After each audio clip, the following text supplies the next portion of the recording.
The sun was setting behind the dark mountains of Zorelia, and the sky turned purple and gold. The wind howled through the trees. The valley below stayed quiet. Too quiet, Velar. A young alien scout with silver skin and glowing eyes stood on a cliff, staring down at the place her people feared the most, the Forbidden Valley. Her heart beat fast, and her hands trembled as she held her scanner close to her chest. No one was allowed to enter that valley, not even trained warriors. It was home to the Gravaktha, most feared predator on the planet. It could crush bones with a single bite and vanish into the shadows without a sound. Even the strongest hunters never returned once they went in. But Valari had to know the truth. She crouched low and slid down the slope, her boots slipping on the loose stones. Her breathing was sharp, but she moved carefully. Every step she took felt like a mistake, but her curiosity was stronger than her fear. The elders had warned her since childhood never go near that place. But this time, her scanner had picked up something strange. Signatures, movement, and smoke, all inside the forbidden zone, and then a strange energy reading she couldn't explain. She had to see it for herself, even if it meant breaking every rule she was taught. As she moved through the thick fog and vines, she stopped and pressed her body flat to the ground. She could hear it crackling fire that shouldn't be possible. No one lived here. No one survived here. She crawled slowly, pushing aside leaves, careful not to make a sound. The smell of roasted meat hit her nose and made her stomach twist. She finally reached a clearing and peeked through the branches. Her eyes widened and her mouth fell open. There in the middle of the clearing was a human, a real human, dirty, wild-looking, but calm. He wore torn clothes, a backpack beside him, and a fire crackled at his feet. But that wasn't what shocked her. It was what he was cooking. A large chunk of meat rotated over the flames, golden brown and sizzling with fat. Valeria's scanner buzzed quietly. Gravac tissue detected. She stared, unable to believe it. This human was roasting the flesh of a Gravac, the apex predator of her world. Her kind had studied the beast for centuries and never found a way to defeat it. Yet here was a lone human, eating it like it was nothing more than a camp meal. The human lifted the meat and tore into it with his teeth, chewing slowly. He didn't look scared or rushed. He looked satisfied. Valeri's hands shook as she accidentally snapped a twig under her foot. The human's head turned instantly, eyes locking with hers. She froze, heart pounding in her chest, unable to move or run. Then the human smiled. "Hey," he said, voice calm. "You hungry too?" Valari blinked, unsure if she was dreaming. He waved her over like she was an old friend. Her brain screamed at her to run, to call for backup, to do anything but step closer. But her feet moved on their own. She stood up slowly and stepped out. From behind the bush, the human didn't reach for a weapon, didn't seem surprised. Just nodded and turned back to his fire. She stopped a few meters away. "You're eating." "Gravak," she said, her translator buzzing softly. "Yeah," the human replied. "Tough meat, but good protein." Valeri's world spun. "Do you know what that thing is?" she asked. The human chuckled. "Yeah, I know. Killed it myself." This morning, she couldn't speak. Her throat dry, her mind racing. No tech, no team. No armor, just a spear leaning beside him and some traps scattered behind the camp. You killed it. Alone. He looked at her with tired but sharp eyes. Not the first one either. He said, "You don't have to be stronger than the monster." He leaned back against a tree. "You just have to be smarter." Valari didn't know what to say. This wasn't possible. This broke every rule of nature she had learned. This human was doing the impossible again. And again, she slowly sat down across from him. Something inside her had changed. A question formed in her mind. One that wouldn't go away. What else were humans capable of? And that's when she knew this wasn't just a story to report. This was the beginning of something much, much bigger. Valari couldn't sleep that night. She lay on her cot in the scout barracks, staring at the ceiling, images of the human. Roasting Gravac meat played again and again in her mind. No one would believe her, not even her commander. The Gravac were untouchable, gods of the wild. but she had seen it with her own eyes, her human chewing its flesh like cooked root meat. Her fingers curled tightly around the recording stick she had hidden under her uniform. The scanner's readings, the heat signature, the Gravac tissue confirmation, they were all real. But what haunted her the most was his voice. "You just have to be smarter," he had said the next morning. Valari skipped her patrol route and returned to the valley. The air was cold, and the trees whispered as she passed. She wasn't supposed to come back not alone, not unarmed, but her curiosity pulled her forward, not for duty, not for science, but for something deeper. When she reached the same clearing, the fire was gone, ashes remained, and bones thick. Dark bones larger than her entire leg. The Gravac carcass was gone. But the smell still lingered. She took cautious steps forward and examined the area. Traps, ropes, sharpened branches, all lay buried in leaves. This man had no high-tech weapons. Yet he made the forest his tool. She heard a rustle behind her, and her hand went to her stun blade, but it was him, the human, carrying a bundle of fresh wood on his shoulder. He didn't seem surprised to see her. "Thought you'd come back," he said, tossing the logs down. "You aliens are too curious for your own good." Valari narrowed her eyes. "Not here to make friends," she said. "I want to." "Know how you did it?" He sat down on a rock and began stacking wood. "You mean how I killed the monster your kind worships?" Valari didn't answer, but her silence was enough. He smirked, picked up a stick, poked at the ashes. "You people build walls to keep danger out," he said. "Humans, we go where danger lives, and we figure it out." Valari stepped closer, her scanner humming quietly. "You're not afraid of them?" "Of course I am," he said without hesitation. "But fear's not the same as weakness." He unwrapped a piece of dried meat and took a bite.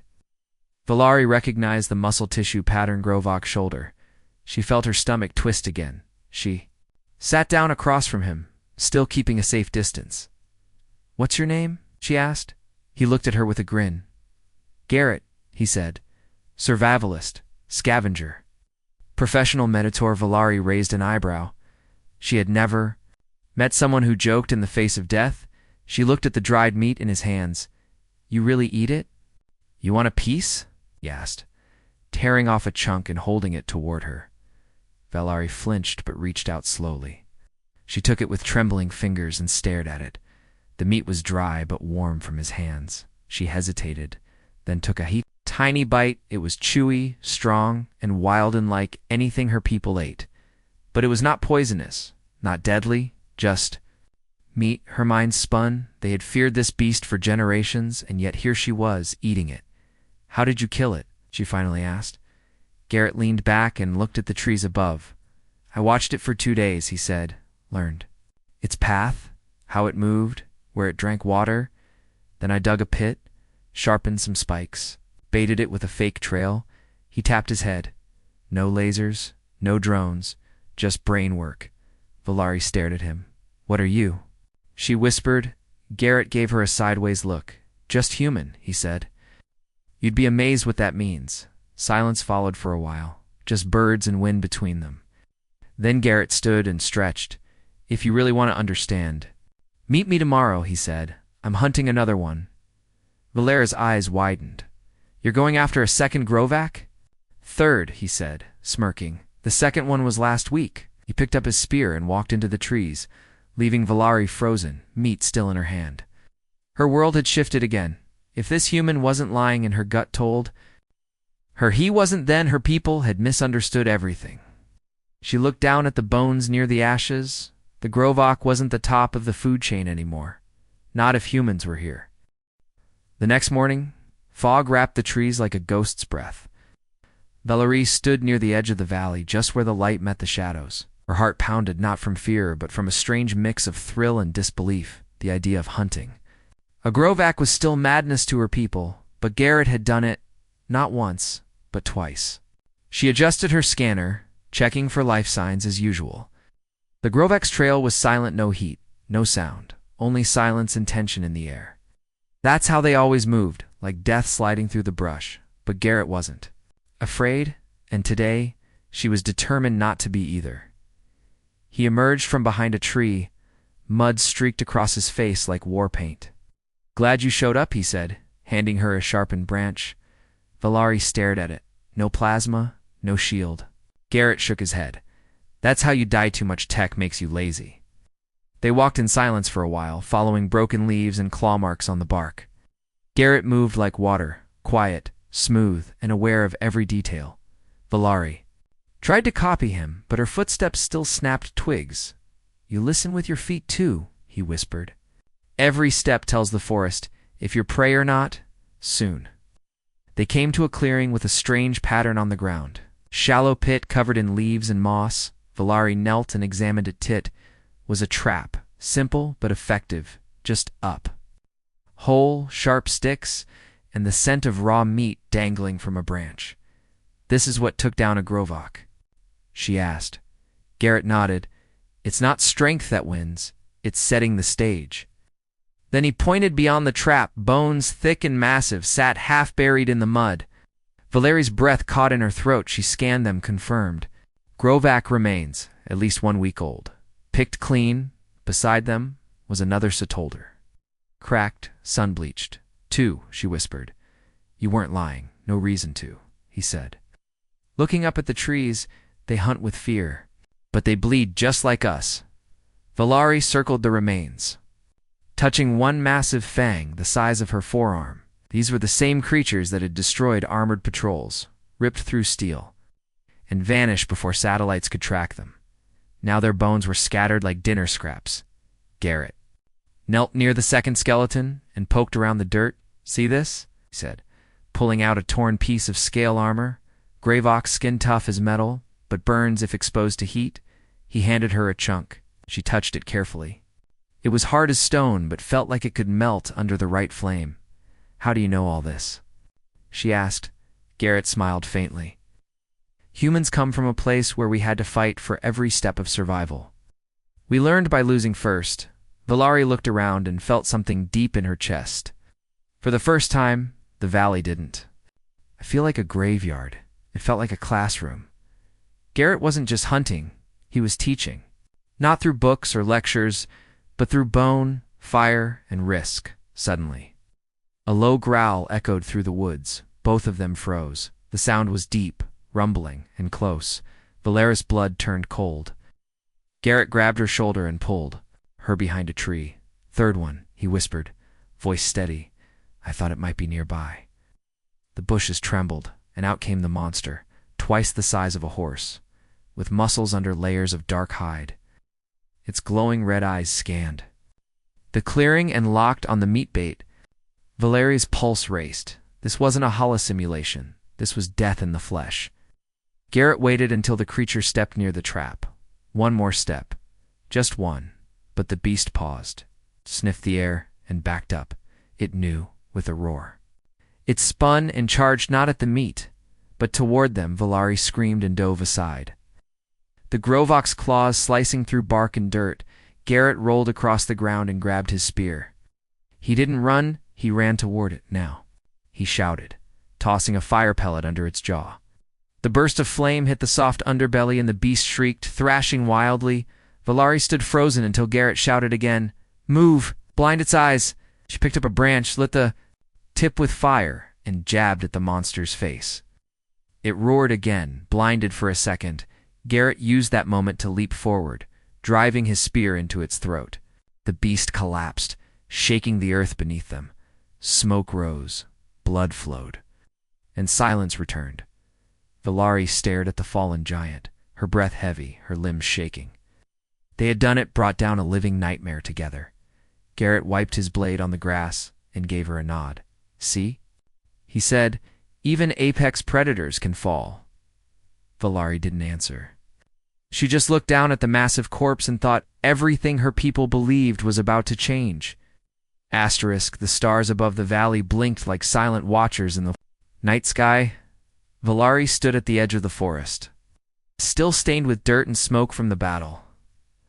Behind her, the Gravok's body still lay cooling, steam rising from the deep wound in its neck.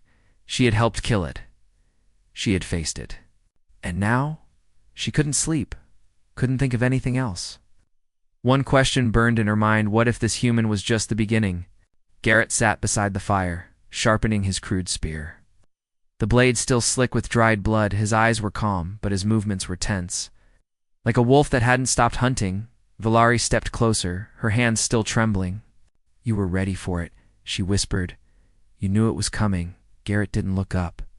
"You don't track a beast like that without expecting company. They don't hunt alone forever."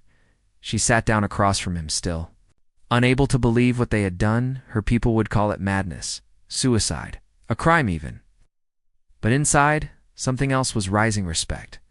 Not just for him, but for what he represented. "I should report you," she said quietly. Garrett looked up at her, unshaken. "You will," he said, "eventually. But first, you'll want to know how I did it." Valari didn't answer, but her silence said yes.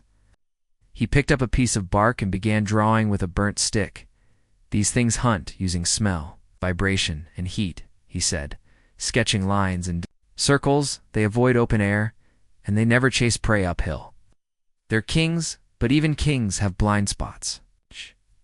She watched the map form on the bark, a crude layout of the forest, the rivers, the game trails. "How long have you been here?"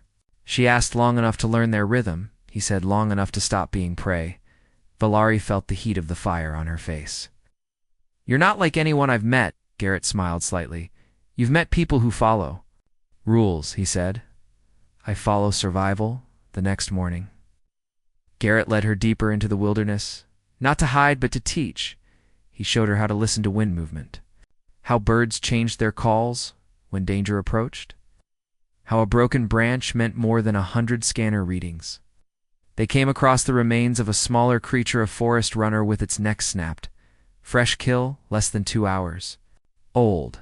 "The third one is still nearby," Garrett said, crouching down. "We follow the kill, not the hunter."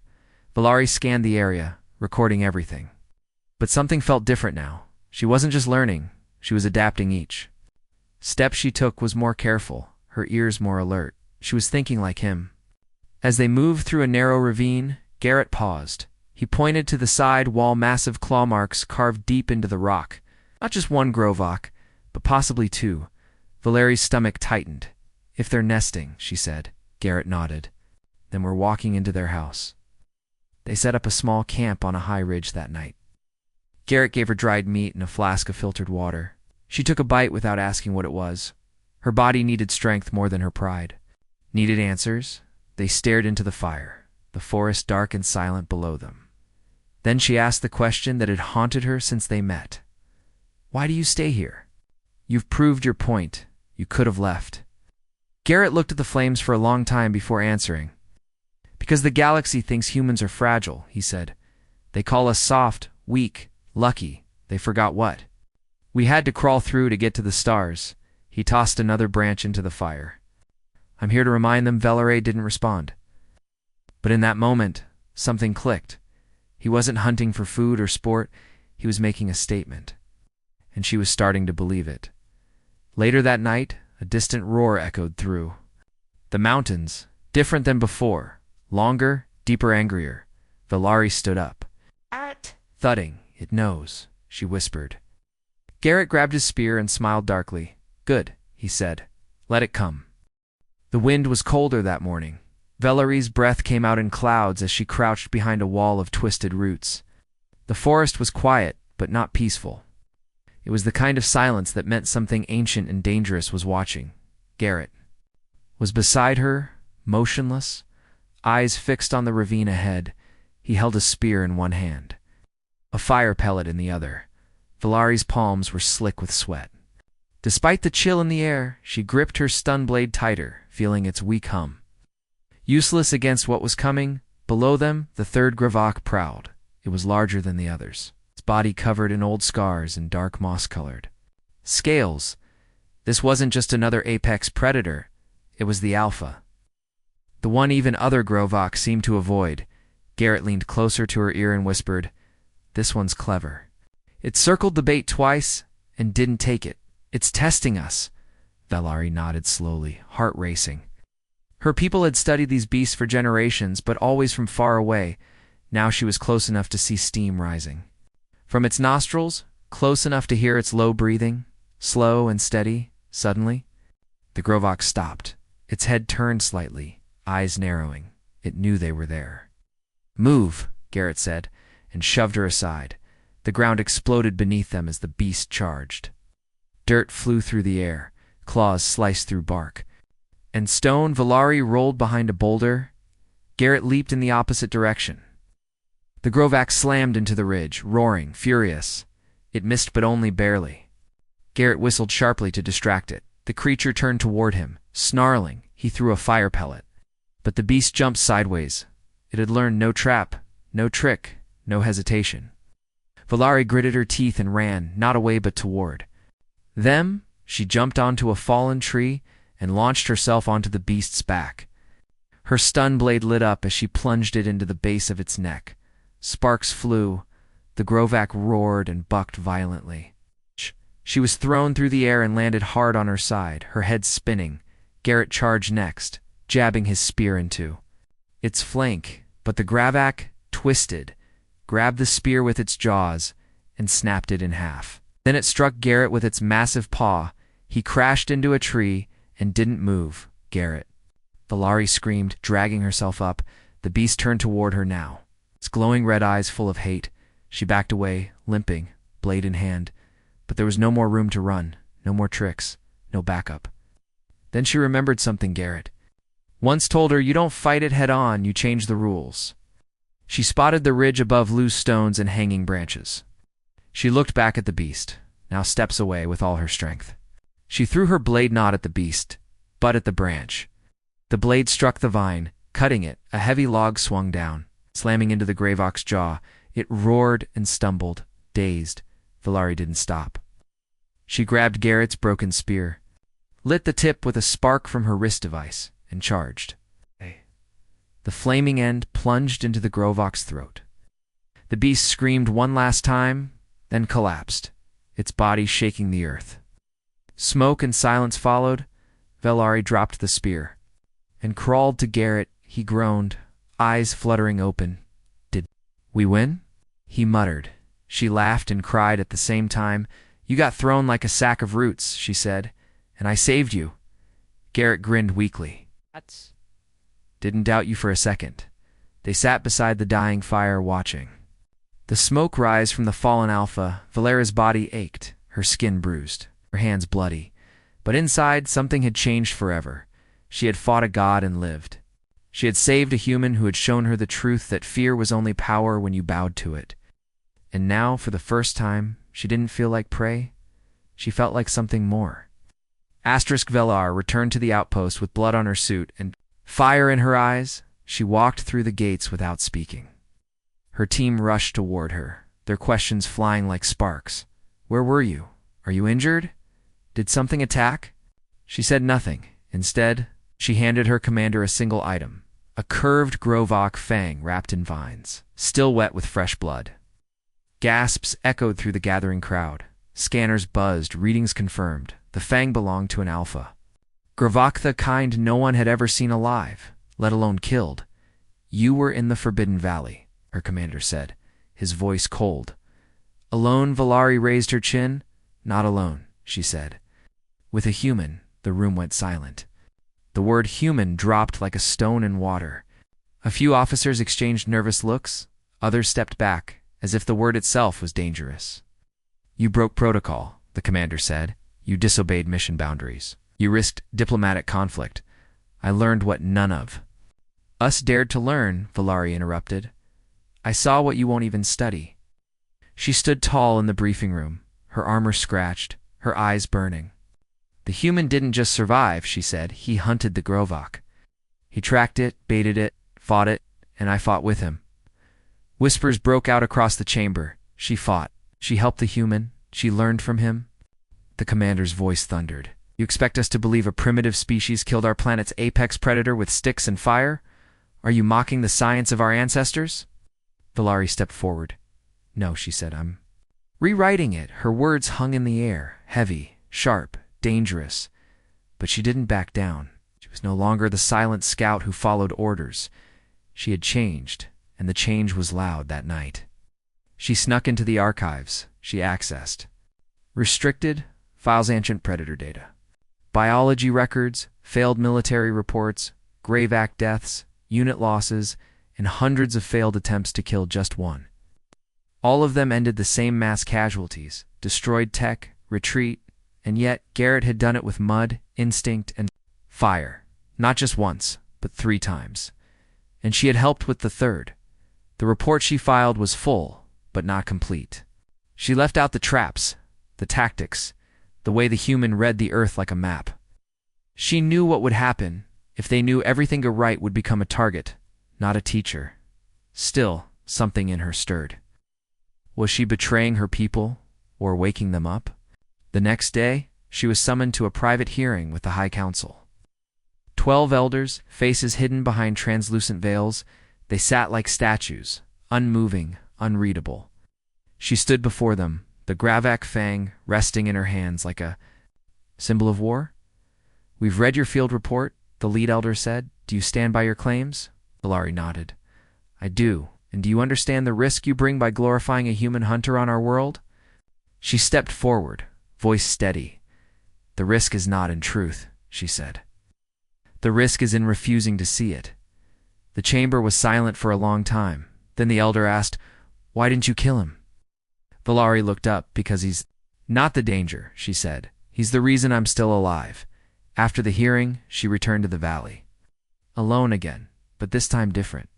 She found Garrett sitting on a rock beside a new fire, whittling another spear tip. "He didn't look up when she arrived, you told them?" He asked. Valari nodded. "Most of it." He handed her a chunk of dried meat. She chewed slowly. Her thoughts far away. "They don't understand you," she said. "I still think you're just lucky." Garrett smiled faintly. "That's fine," he said. "Luck is just a word people use when they don't want to admit they were wrong." Valari looked into the fire, and for the first time, she felt the burn of rebellion, not in her heart, but in her mind. She had tasted survival, seen the fall of a beast, thought immortal. And now she was ready to challenge more than just predators. She was ready to challenge belief. The sky over the Forbidden Valley was filled with clouds like cracked glass. A storm was coming, not of wind or rain, but of truth. Valari stood at the cliff's edge once again. But this time she wasn't alone. Behind her stood a group of council scientists, elite hunters, and one elder dressed in ceremonial black. None of them spoke. They had come to see the impossible with their own eyes. Valari had begged them for one chance. One moment to prove that everything she said was real. No simulations, no hollow recordings, just boots on dirt and fear in the air. She led them down the winding slope, her heart pounding louder with each step. The forest waited below, still and silent as ever. The same forest where death once ruled without challenge. Garrett was already there, just like she knew he would be. He crouched over a small fire, the smell of roasted meat drifting through the air. He didn't rise, didn't offer greetings. He just turned the spit calmly, slowly. As if today was just another day, the council members stepped into the clearing, their eyes wide at first. They thought the meat on the fire was some forest creature maybe, a scavenger or runner, but when one of the scientists scanned it, the results made him drop the device. "Grovak," he whispered, confirmed. The group stepped back in shock. The elder stepped forward, his voice trembling. "You killed another one?" Garrett didn't answer. He pulled the meat off the fire, let it cool for a moment, and then took a bite. He chewed slowly, then looked up. "Would you like some?" he asked casually. Valari almost laughed, the kind of laugh that comes from the edge of fear and pride. The elder didn't speak, but his silence was louder than shouting. They had seen the bones, they had seen the blood, and now they were seeing. The feast, the top predator of their world, was now dinner. It's not in legend, not in theory, but in front of them. One of the elite hunters stepped forward, furious. "This is an insult to our traditions," he said. "You've turned a holy fear into meat." Garrett wiped his mouth with the back of his hand. "Fear tastes better when you cook it," he said. Valari turned to the group, her voice clear and strong. "You called him primitive. You said humans were fragile, weak, emotional. But they come from a world where monsters were real and survival was the only law." The elder lowered his head. No one has ever done what he has, he admitted. No one from our kind. Garrett stood now, tossing the remains of the meat into the fire. I didn't come here to insult anyone, he said. I came here because your people told me not to, and when someone tells a human not to go somewhere, he smiled. We usually go anyway. Valari stepped beside him, standing tall. He didn't just kill the Gravak, she said. He changed the rules. The group stood in silence. No one dared argue anymore. Later, as the council returned to their shuttle, Valari stayed behind. She looked at the valley, the fire, and the bones. It wasn't just a battlefield anymore. It was a monument. Garrett sat back down on the rock, sharpening another spear. You think they'll come back? He asked. Valari nodded. They'll come back, she said. But next time, they'll come to learn. Garrett looked out at the darkening sky. Well, he said, class is always open. The two of them sat in silence, listening to the sounds of the forest. It no longer felt haunted, no longer ruled by death. Now, it felt like something else entirely, a place where fear had fallen and the future had begun.